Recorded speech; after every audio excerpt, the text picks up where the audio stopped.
இன்னைக்கு உங்களுக்காக ஒரு சூப்பரான ஒரு படத்தை கொண்டு வந்திருக்கேன். திருடுறதே தொழிலா நடத்திக்கிட்டு இருக்க நம்ம ஹீரோட கேங் பல வருஷமா திருடியே அதுல சந்தோஷமா என்ஜாய் பண்ணிட்டு வாழ்ந்துட்டு இருக்காங்க. திடீர்னு ஸ்டன் ஆகி நம்ம ஹீரோ நான் ரிட்டையர் ஆயிடுறேன்னு சொல்லி இந்த கேங்க விட்டு போயிடுறாரு. சரி அண்ணன் போனா என்ன, தம்பியான நான் இருக்கேன்னு சொல்லி இவங்க அண்ணன் ரொம்ப புத்திசாலி, இன்டெலிஜென்ட்டா பிளான் போடுவாரு. ஆனா தம்பி அவ்வளோ யோசிக்க மாட்டான். எடுத்தவங்க ஒருத்தனை எதா பார்த்தாலும் செஞ்சுறதுனால தன்னுடைய டீமை கூட்டு போயிடுறான். இப்படி தம்பி ஒரு மிஷின்ல இறங்கியிருக்கான், அவனோட டீமை கூட்டு போயிருக்கான். இந்த விஷயம் தெரிஞ்சதும் தம்பி கோக்கு மக்காத வேலையை பார்த்து மாட்டிக்க போறான்னு சொல்லி அண்ணன் 12 சேர்ந்து கொத்தா மாட்டிக்கிறாரு. அப்புறம் என்ன மிஷினுக்காக தான் தம்பி வந்திருக்கான்னு சொல்லி செக் பண்ணதுல அவன் மிகப்பெரிய பணக்காரங்களோட பேக்ரவுண்ட்ல கையை வச்சிருக்கான். இது மட்டும் அந்த பணக்காரனுக்கு தெரிஞ்சிச்சுன்னா இவங்க கேங்க கொத்தா கொன்றுவானுங்கிற விஷயம் அண்ணனுக்கு தெரிய வர எப்படியாச்சும் தன்னோட டீமை காப்பாத்தி ஆகணும் அப்படின்ற ஒரு பதட்டத்துல எப்படி அவர் தப்பிக்கிறான்ற கதையை ரொம்ப ஆசைப்படுறவங்க மறக்காம நம்ம சேனலை சப்ஸ்கிரைப் பண்ணுங்க, பெல் ஐக்கான ஆல்ல வச்சிருக்காங்க. இப்போ வாங்க இந்த கேஷ் அவுட்ன்ற ஒரு சூப்பரான மூவியை பார்க்க போகலாம். படத்தோட ஆரம்பத்திலே பார்ட்டியை அட்டென்ட் பண்ற 2 பேரை காட்டுறாங்க. அவங்க தான் நம்ம படத்தோட மெயின் ஹீரோ ஹீரோயின். இவங்க 2 பேரும் சாரை குடிச்சிட்டே இருக்க அந்த வெயிட்டர் என்ன சொல்றாங்கன்னா, இந்த பணக்காரர்கிட்ட நிறைய கார் கலெக்ஷன் இருக்குன்ற விஷயத்த பேசிக்கிட்டே இருக்க. இதை கேட்ட ஹீரோக்கும் அந்த பணக்காரரை பார்த்ததும் உங்ககிட்ட நிறைய கார் கலெக்ஷன் இருக்காமா, எனக்கு ஹீரோனிக்கு ரொம்ப கார் கலெக்ஷனை பிடிக்குன்றதுனால பார்க்கணுன்னு ரொம்ப கெஞ்சிக்கிட்டே இருக்க. சரி நீங்கள் 2 பேரும் அதை பார்க்கறதுக்காக வந்திருக்கீங்க நல்லாவே தெரியுது, சரி வாங்க அப்படின்னு சொல்லி அவரை கூப்பிட்டு போய் அவரோட கார் கலெக்ஷனை காட்ட இவங்களும் ஹீரோனியும் ஆச்சரியப்பட்டுட்டு ஒவ்வொரு காராக பார்த்துட்டு இருக்காங்க. அதில் கடைசியாக இருக்க காரை பார்த்ததும் இவங்களுக்கு ரொம்ப பிடிச்சி போயிடுச்சு. சரி நாங்கள் இந்த காரில் உட்காந்து டிரைவ் மட்டும் பண்ணுறதா, இல்லை அந்த காரு ப்ளீஸ் ப்ளீஸ் நீங்கள் கெஞ்ச, சரி ரொம்ப கெஞ்சுறீங்க, காரில் உட்காந்து லைட்டாக சவுண்டு மட்டும் வர மாதிரி முறுக்கிட்டு பாருங்க, அப்புறம் ஆஃப் பண்ணிடுங்கன்னு சொல்லி சரி உங்களுக்காக அப்படின்னு சொல்லி இவங்க உள்ளே உட்காந்துதான் காரு சாவியை போட்டு முறுக்குன்னு முறுக்க இவருக்கு பயமா இருக்கு. போதும் வெளியே இறங்கி வந்துருங்க, போதும் வெளியே இறங்கி வந்துருங்கன்னு திடீர்னு லைட் ஆஃப் ஆகுது. அங்கே வெயிட்டராக இருந்தவங்க எல்லாரும் உள்ளே இறங்கி வந்து இந்த பணக்காரோட ஆட்கள் எல்லாரும் அடிச்சு போட்டு அந்த பணக்காரங்க முட்டி போட வச்சதுக்கு அப்புறம் தான் தெரியுது அது எல்லாம் நம்ம ஹீரோட ஆட்கள். சரி பாய்ஸ், கேம் ஸ்டார்ட் ஆயிடுச்சு, உங்களுக்கு பிடிச்சதை செலக்ட் பண்ணிட்டு சீக்கிரம் வந்துருங்கன்னு சும்மா காரில் சொயின்னு பறக்க அவ்வளோதான். ஹீரோ காரை ஆட்டையை போட்டாரு, அவங்க கேங்கும் காரை ஆட்டையை போட்டுச்சு, ஜாலியாக சுற்றிக்கிட்டு இருக்காங்க. என்ன ஆச்சு ஹனி, உன் மூஞ்சி ஒரு மாதிரி இருக்கு? இல்லை ஒன்றும் இல்லைன்னு ஹீரோயின் சொன்னாலும் ஹீரோ கேட்டுக்கிட்டே இருக்காரு. அந்த நேரம் பார்த்து எஃப்டிஏ இவங்களை ஃபாலோ பண்ணிட்டு வராங்கன்ற விஷயம் இவர் ஹீரோக்கு தெரிய வர, எஃப்டிஏக்கு இது எப்படி தெரியும், யார் இதை சொன்னா அப்படின்னு சொல்லி ஹீரோ பதட்டம் ஆகாம சரி ஓகே அவங்க வந்துட்டாங்க, நம்ம பிளான் பியை ஸ்டார்ட் பண்ணுறதுக்கு முன்னாடி கொஞ்சம் ஆட்டங்காட்டுங்கன்னு சொல்ல ஹீரோவுடைய 2 ஃப்ரெண்ட்ஸ் காரை சுற்றி போலீஸ்காரங்களை தண்ணி காட்டிட்டு இருக்க. அதுக்கு மேலே போலீஸ்காரங்க கூட்டமாக காரில் துரத்திக்கிட்டே இருக்காங்க. வேற வழியில் பிளான் பி தான் சொல்லி காரை விட்டு குதிக்கிற கொஞ்ச நேரத்துக்கு முன்னாடி நம்ம ஹீரோவை காட்டுறாங்க. ஹீரோயின் மரியாதையாக காரை நிறுத்து, நீயே சரண்டர் ஆயிடுன்னு சொல்லி ஹீரோயின் கண்ணை வச்சு மிரட்ட. அப்போதான் ஹீரோக்கு புரிய வருது, நீயா அதில் ஒரு மெம்பரா? ஆமாம், ஃபஸ்ட்டே நீ என்னை பிடிச்சிருக்கலாமே, அப்போ எனக்கு ஆதாரம் கிடைக்கல, இப்போதான் ஆதாரம் கிடைச்சிருக்கு. ஆனால் ஹீரோ என்ன சொல்கிறாருன்னா, நான் மாட்டினா என் டீமை சேர்ந்து மாட்டுற மாதிரி ஆகிடும், அதனால் என்னால் மாட்ட முடியாது, பிளான் பியை ஸ்டார்ட் பண்ணிடுங்கன்னு ஹீரோ வாக்கி டாக்கியில் சொல்லிட்டு வேகமாக காரை கொண்டு போய் தண்ணிக்குள்ளே தள்ளி விட்டு ஹீரோனியோட கண்ணையும் தள்ளி விட்டு எஸ்கேப் போயிடுறாரு. ஹீரோனிக்கு ஒரே கோவம், சே அவன் எஸ்கேப் ஆயிட்டான், பரவாயில்ல மேடம் வாங்க அவனை மறுபடியும் அப்புறம் பிடிச்சிக்கலாம். இப்படி ஒரு 3 மாதம் கழிச்சு நம்ம ஹீரோ கட்டுறாங்க. நம்ம தார் மாதிரி தான் டிப்ரெஷனில் போயிட்டு சரக்கு அடிச்சுக்கிட்டு வாழ்க்கையே மாயம் எல்லாம் போச்சுன்னு சொல்லி ரொம்ப சோகமாக இருக்காரு. அந்த இடத்துக்கு உள்ள தம்பி வந்ததும், ஏன்டா உனக்கு பல தடவை மெசேஜ் அடிச்சேன்டா, ஏன் நீ ரிப்ளைவே பண்ணல? ஏன்டா ஃபோனுன்னு ஒன்று இருந்தால் தானே? ஓ ஃபோனை தூக்கி போட்டியா, பிரச்சனை இல்லை. இப்போ பாரு உங்ககிட்ட ஒரு முக்கியமான விஷயம் சொல்லணும், நீ என்னதான் டீமை விட்டு போனாலும் நீ இல்லாமல் ஒரு மாதிரி கஷ்டமாக இருக்குது, அதனாலே நான் புதுசாக ஒரு மிஷனை அசைன் பண்ணியிருக்கேன், அதுக்கு முக்கியமாக நீ தான் தேவை வா அப்படின்னு சொல்லி தம்பிக்காரன் கூப்பிட்டா, இல்லைடா நான் வரத்தால அவள் இல்லாத வாழ்க்கை எனக்கு வாழ்க்கையே இல்லை, நான் வரமாட்டேன்னு சொல்லி ஹீரோ அடம்பிடிக்க, சரி நீ வரமாட்டேன்னு சொல்லிட்ட, உனக்காக இந்த ஃபோனை மட்டும் வச்சுட்டு போகிறேன், அப்பப்போ நான் எப்படி இருக்கானாச்சு ஃபோன் பண்ணி கேள்றா, முக்கியமான விஷயம் இந்த ஃபோனை யாரும் ட்ராக் பண்ண மாட்டாங்க, அதனால் பயப்படாமல் இந்த ஃபோனை யூஸ் பண்ணு அப்படின்னு சொல்லிட்டு அவன் தம்பி போயிட ஹீரோ ஃபோனை கூட எடுக்காமல் நல்லா கொரட்டோட்டு தூங்கிட்டு இருக்க. யாரும் டிங் டிங் டிங் டிங் டிங் டிங் டிங்னு சொல்லி ஃபோன் பண்ணிகிட்டே இருக்காங்க.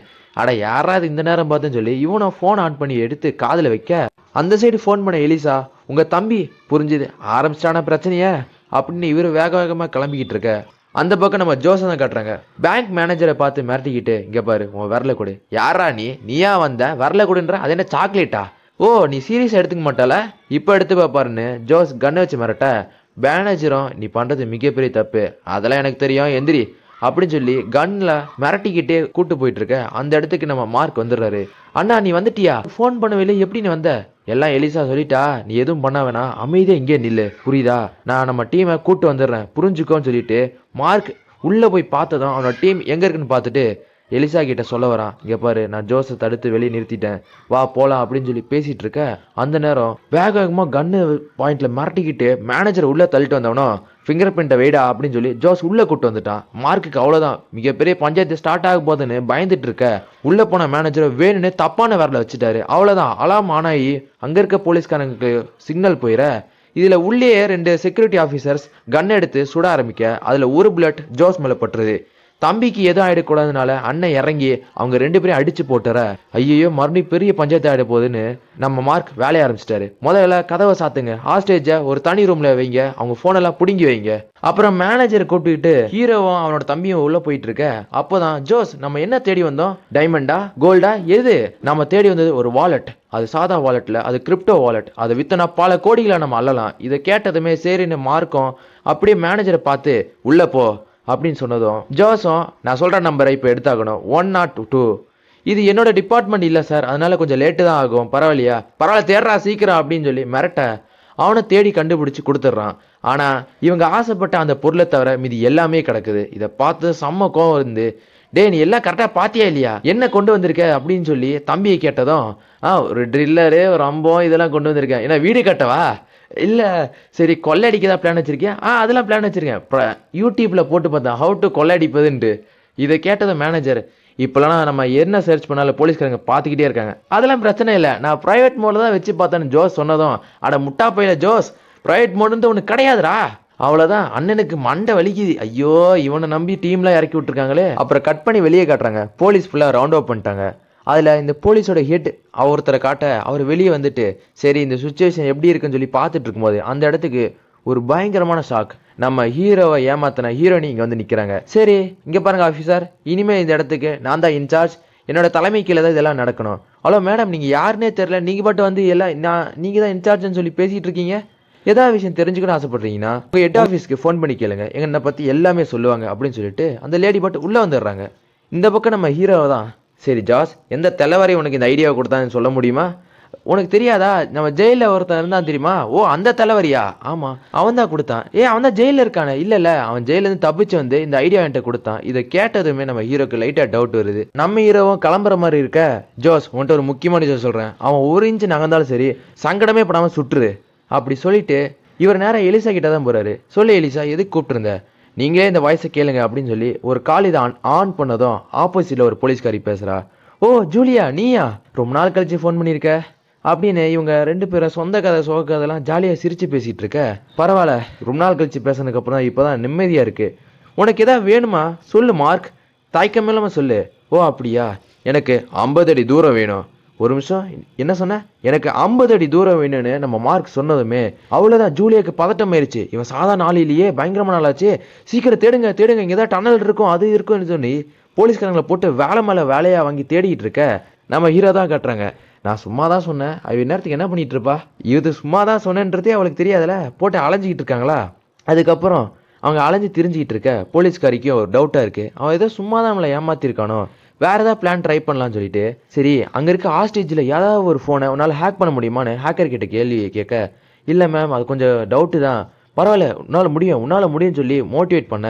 என்கிட்ட ஒரு ஃபோன் மாட்டிக்கிச்சு, இப்போ ஆன் பண்ணுற ஆடியோ கேளுங்கன்னு சொல்லி ஆன் பண்ணதும் இவங்களும் ஆர்வத்தோட கேட்க கிட்ட வர போடா போடா புண்ணாக்கு போடாத தப்பு கணக்கு அப்படின்னு சொல்லி பாட்டு கேட்டதுமே போதா கட் பண்ணு. அடுத்து பார்த்தா நம்ம ஹீரோ தான், என்னம்மா ஜூலியா பாட்டு நல்லா கேட்டியா, உனக்கு ரொம்ப பிடிச்ச ஃபேவரட் பாட்டு, நீ தான் பார்த்த வழியாது, சரி அடுத்து உனக்கு வேற ஏதாவது கோரிக்கை இருக்கான்னு ஹீரோனி கேட்டதும் வேற எதுவும் இல்லை, இங்கே இருக்க ஹாஸ்டேஜுக்கெலாம் ரொம்ப பசிக்குது, அதனால ஒரு மிக்சடு பீட்சாவை கொண்டு வந்து எனக்கு ஒரு சரக்குப்பட்டில் கொண்டு வந்து கொடுக்கணும். சரி கொண்டு வந்து கொடுத்துட்றேன், இன்னொரு முக்கியமான விஷயம் என்னது, அதை நீ தான் கொண்டு வர. என்னது சும்மா ஜோக் பண்ணுறியா, இல்லை நான் சீரியஸாக தான் பேசுகிறேன், நீ தான் கொண்டு வரணும். இன்னும் விளாட்றான் அவன்னு சொல்லிட்டு ஃபோனை கட் பண்ணிட்டு ஜூலியாவுக்கு ஒரு லைட்டாக டென்ஷன் இருந்தாலும் பரவாயில்லன்னு சொல்லி அவங்க தரன்னு அந்த மிஷினை பிடிச்சிக்கிட்டு அப்படியே இழுத்துட்டு வர எல்லாருக்கும் பீட்சா கொண்டு வந்து கொடுக்கறதுக்காக கதவை திறந்து உள்ளே வந்ததும் ஆப்போசிட்டில் மார்க் நிற்கிறான். எவ்வளோ அழகு, உன்னை பார்த்து பல வருஷமாச்சு, என்ன பண்ணுறது, வெளியே வந்தால் என் மண்டையை பார்த்து சுட்டுருவாங்க. அதனால தான் உன்னை சந்திக்கிறதுக்காக இந்த மாதிரி ஒரு டெலிவரி வேலையை பார்க்க வேண்டியதாக போச்சுமா. கவலைப்படாத, இந்த சிக்கல்லாம் முடிஞ்சுன்னு வச்சுக்கேன், நம்ம ப்ரைவேட் ஐலாண்டில் போய் ஜாலியாக இருக்கலாம் அப்படின்னு அவன் பேசிக்கிட்டே இருக்க. போதும், இதுக்கு மேலே பேசாத. ஏன் பார்த்தா சட்ட காலரில் மைக்க வச்சிருக்கா. ஐயோ, எல்லாருக்கும் கேட்டிருக்குமே. அப்போ நம்ம ஹீரோயின் ஒரு ரெக்வஸ்ட் வைக்கிறாங்க. இங்கே பாரு, 1 மணி நேரத்துக்கும் 2 ஹாஸ்டேஜ் நீ அனுப்பிக்கிட்டே இருக்க. இது கேட்டது ஹீரோவும் முடியாதுன்னு ஏதாவது சொல்லுவாருன்னு பார்த்தா சரி ஓகே என்ன பொசுக்குன்னு ஒத்துக்கிட்டான். இதை கேட்டதுமே ஹீரோனிக்கு ஒரு மாதிரி ஷாக்கிங்காக இருக்குது. ஒரு மொட்டையனை தான் காட்டுறாங்க. அவன்கிட்ட தான் எல்லாரும் ஹாஸ்டேஜும் இருக்க. இந்தாங்க, நாரி போனது சாப்பிட நாதாரிகளே, ஊறி போனது சாப்பிடாத ஊதாரிகளே, இதாங்க உங்களுக்காக தூக்கிட்டு வந்த கெட்டு போன பீட்சா. ஏன்டா மச்சான் எல்லாத்தையும் இப்படி சொல்லி கொடுத்துட்டு இருக்க, என்னப்பா பண்றது. லைன் கிங்ல அந்த எலிக்கு நான் தான் வாய்ஸ் கொடுத்தேன், அதான் பழக்க தோஷத்துல பேச ஆரம்பிச்சிட்டேன். அப்போ நம்ம எலிசா தான் காட்டுறாங்க. அவ கேமரால பார்த்துட்டு இருக்கும்போது மேனேஜர் நம்ம ஜோஸ் அடிச்சு போட்டுட்டு கண்ணை தூக்கிட்டு ஓடிடுறாரு. இது தெரிஞ்சதுமே மார்க் கிட்ட சொல்ல அவனை வேகமா ஓடி போய் அந்த ரூம்குள்ள பார்த்தா ஜோஸ் அடி வாங்கி கீழே விழுந்து கிடக்குறான். என்னாச்சுன்ற விஷயத்தையும் கேட்டு தெரிஞ்சதும், இந்தா நீ கண்ணு வச்சுக்கோ, நான் தான் சுட சொன்னேனே. ஏப்பா நான் என்னைக்குப்பா சுட்டிருக்கேன். ஜோஸ் அப்படி சொன்னதான் சரி வா பிரச்சனை இல்லைன்னு எந்திரிச்சு வேகமா மேனேஜரை துரத்திக்கிட்டே இருக்காங்க. அவனும் அங்கே இங்கேன்னு ஒளிஞ்சு ஓடிட்டு இருக்க எலிசா தான் கேமரால பார்த்துக்கிட்டு அவன் இப்போ ஆஃபீஸ் ரூம்ல இருக்கான். அது தெரிஞ்சதுமே ஆஃபீஸ் ரூம்ல லெஃப்ட் ரைட்டுன்னு சொல்லி தேடிக்கிட்டு இருக்க. மேனேஜருக்கு இந்த ஆஃபீஸ் பற்றி நல்லா தெரியும், ஏன்னா அவன் வேலை செஞ்ச இடம் தானே. அதனால கரெக்டாக எக்ஸ் டோர் கிட்ட போய் நிற்கிறான். இதை பார்த்த எலிசா டப்புன்னு ஹேக் பண்ணி அந்த டோரை லாக் பண்ணிடுறா. நம்ம மார்க்கும் கரெக்டாக அந்த இடத்துக்கு வந்து நின்றுட்டு, இங்கே பாரு, என் தம்பி ஜோஸ் மாதிரி கிடையாது, ஒரேடியை சுட்டு ஒன்று கொள்றதுக்கு பதிலாக மரியாதை என் கிட்ட வந்து மன்னிப்பு கேட்டு எங்க கூட வந்துரு, இல்லைன்னு வச்சுக்கேன் சுட்டு கொண்டுருன்னு சொல்லி மிரட்ட அவனை பயந்துக்கிட்டே கூட வந்துடுறான். மேனேஜரை பார்த்து கிரிப்டோ கரன்சி கார்டு எங்க இருக்குன்னு சொல்லி கேட்டதும், உங்களுக்கு இன்னமா புரியல, இது நீங்க மட்டும் இவரோட இடத்துல தேடிட்டு இருக்கீங்கன்னு தெரிஞ்சா அவ்வளோதான், அவர் இந்த இடத்த கண்ட்ரோல் எடுத்து நம்ம எல்லாரையும் உரு தெரியாம அழிச்சிருவாரு.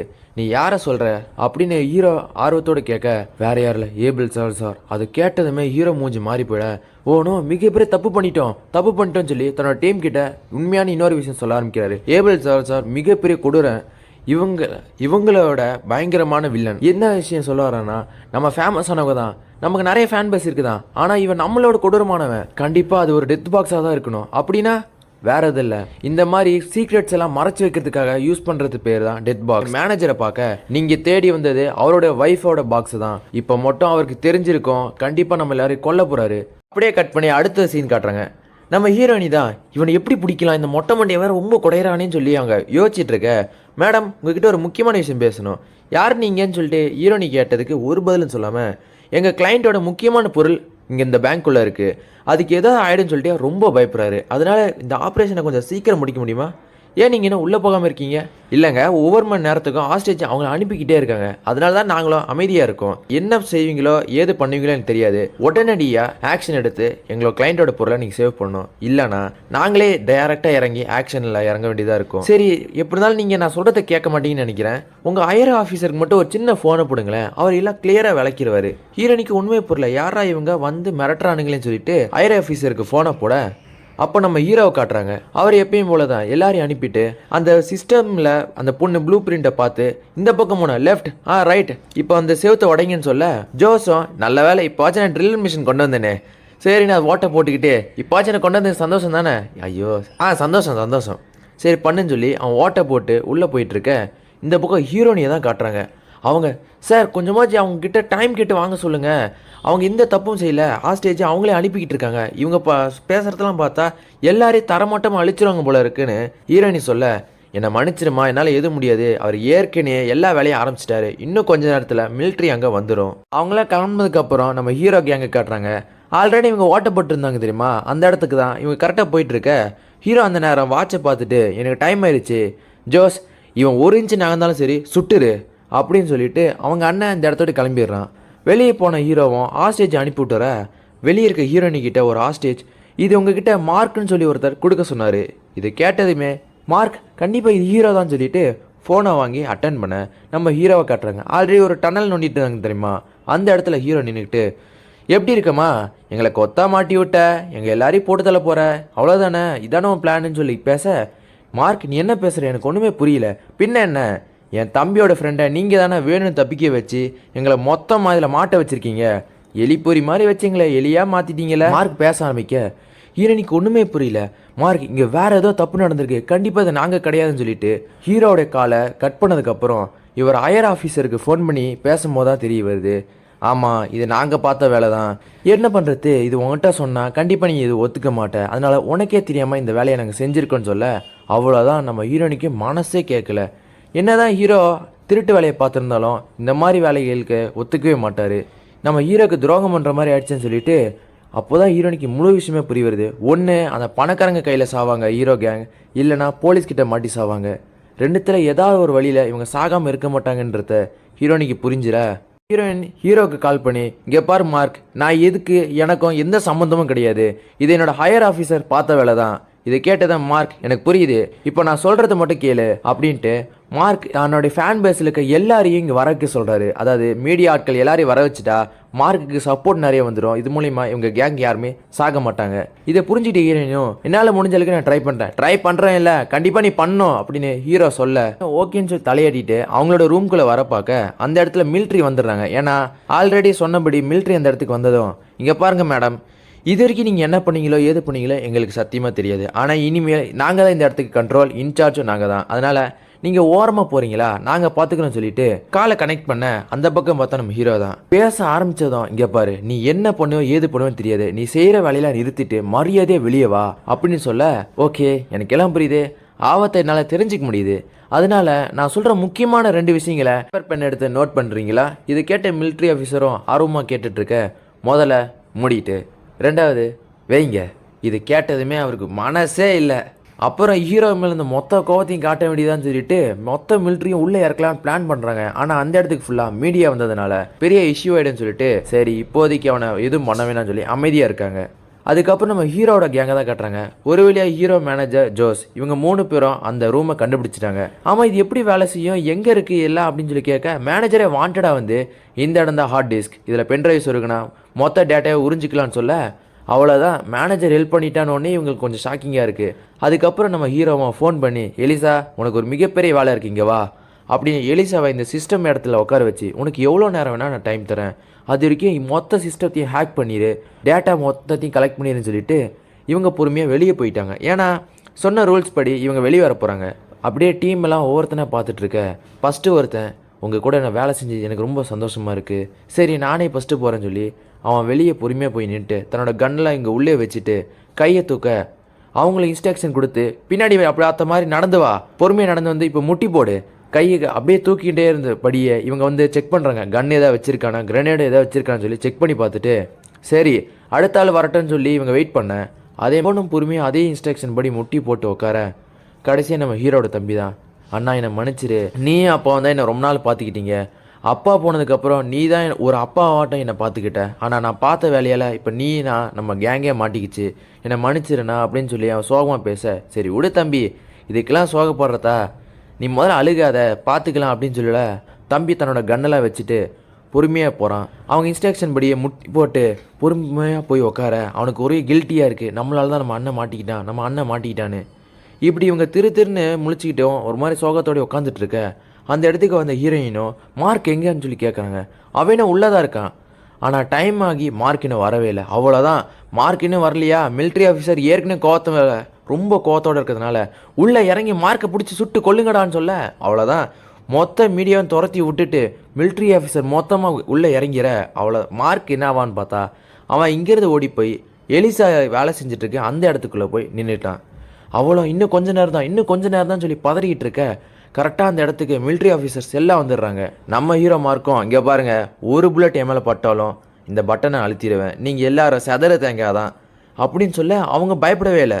ஏதோ டம்மியாக இருக்குன்னு நினச்சிட்டு சுட ட்ரை பண்ண ஹீரோ வேறு வழி இல்லாமல் அந்த பட்டனை அழுத்திடுறான். எலிசா அப்புறம் பார்த்ததுக்கு நம்ம மார்க் 2 பேருமே வெடித்து செத்துடுறாங்க. அவ்வளோதான், ஹீரோயினி கதற அந்த இடத்துல ஒரு மாதிரி சோகமாகிடுது. என்னடா அது ஹீரோ செத்துட்டாரான்னு ஏற்கனவே டிப்ரெஷனில் இருந்த தம்பிக்கும் இன்னும் டிப்ரெஷன் ஆகிடுது. இப்படிலாம் நடந்து பல வருஷம் கழித்து காட்டுறாங்க. நம்ம ஹீரோயினி தான் அவங்க ஆஃபீஸ் பேட்சை கொடுத்துட்டு நான் இந்த வேலையை ரிசைன் பண்ணுறேன், எதனால நீங்கள் பண்ண நிறைய வேலைகளை பார்த்ததுனால இதுக்கு அக்யூஸ்டே பரவாயில்லன்னு எனக்கு புரிஞ்சிருச்சு, அதனால் இனிமேல் இந்த போலீஸ் வேலை எனக்கு வேணான்னு சொல்லி ஹீரோ செத்து போன ஒரு சின்ன கஷ்டம் கூட அவங்க மூஞ்சில் இல்லை. இப்படி ஜாலியாக இவங்க பாட்டு போயிட்டு காரில் ஏறி நம்ம ஹீரோ சொன்ன ப்ரைவேட் ஐலாண்டுக்கு வந்து நிற்க அங்கே பார்த்தா நம்ம ஹீரோ குத்துகள் மாதிரி இருக்காரு. அவ்வளோதான், எப்பட்றாது அவர் வெடிகுண்டில் வெடித்து செத்து போகலையா, சின்ன ஸ்க்ராட்ச் கூட இல்லையா. கரெக்டாக வந்த ஹீரோயினும் உட்காந்துக்கிட்டு அப்படின்னு சொல்லி ஒரு மாதிரி அவன் மூஞ்சி மாற, என்ன விஷயம் தெரிஞ்சுக்கணும் சொல்லு டார்லிங், நான் எது வந்தாலும் சொல்லுவேன். ஒரே ஒரு டவுட்டு மார்க், நீ எப்படி தப்பிச்ச? அவ்வளோ பெரிய வெடி விபத்துலேருந்து தப்பிச்சிட்ட? யார் வெடி விபத்தில் மாட்டினா? குண்டை வேற இடத்துல வச்ச, முக்கியமாக என்ன நினச்சி தெரியுமா அப்படின்னு ஃப்ளாஷ்பேக்கை காட்டினா. ஃப்ளாஷ்பேக்கை தான் காட்டுறாங்க. நம்ம ஹீரோ டைனமிட்டோட ரிமோட் கையில் வச்சுக்கிட்டு பயமுறுத்தினது என்னமோ உண்மைதான். ஆனால் அந்த இடத்துக்கு வில்லனோட ஆள் ஒருத்தன் வந்திருக்கான். வந்தவனோ ஹீரோவை பார்த்துட்டு ஹீரோ உயிரோடு இருக்கான்றதும் அந்த இன்ஃபர்மேஷன் லீக்கேஜ் ஆகலைன்ற விஷயமோ தெரிஞ்சிருச்சு. ஆனால் இன்னும் ஹீரோ மட்டும் நினச்சா எலிசா மூலிமா அது லீக்கேஜ் ஆகிடுன்றதுனால உனக்கு என்னதான் வேணும்னு சொல்லி கேட்க, எனக்கு மொத்தம் 3 கோரிக்கை இருக்குது. நான் சொல்கிற அக்கௌண்ட்டுக்கு $1 கோடி நீ தரணும். அது டீட்டெயில்ஸ் எல்லாம் எப்போ வரும்ன்றதை நான் ஃபோன் பண்ணி சொல்லுவேன். அதோட 2வது கோரிக்கை, எங்களுக்கு ஒரு பர்சனல் டீட்டெயில் வேணும். புது ஐடென்டிட்டி, அது மூலிமா புது பேர்கள், புது பாஸ்போர்ட் இதெல்லாம் கொடுத்துட்டீங்கன்னா நாங்கள் இந்த லீக்கேஜ் பண்ணாமல் பார்த்துப்போம். 3வது கோரிக்கை, எங்களோட ஆட்களை ரிலீஸ் பண்ணணும். அப்புறம் இந்த டைனமிட்டை நாங்கள் போனதுக்கப்புறம் வெடிக்க வச்சிரு. யாராச்சும் கேட்டால் நாங்கள் செத்துருவோன்னு போய் சொல்லிடு. இதை சொல்லிவிட்டு ஹீரோ இங்கேருந்து போயிட. அவ்வளோதான், இவ்வளோதான் நினச்சேன்னு சொல்ல நம்ம ஹீரோனிக்கே ஷாக்கிங்காக இருக்குது. அவ்வளோ பெரிய வில்ல நீ அசால்ட்டாக சமாளிச்சிட்டியா? எப்படிப்பா உன்னால் முடியுது? எல்லாம் கிரைன்மா கிரைன் அப்படி சொல்லி இந்த படம் முடியுது.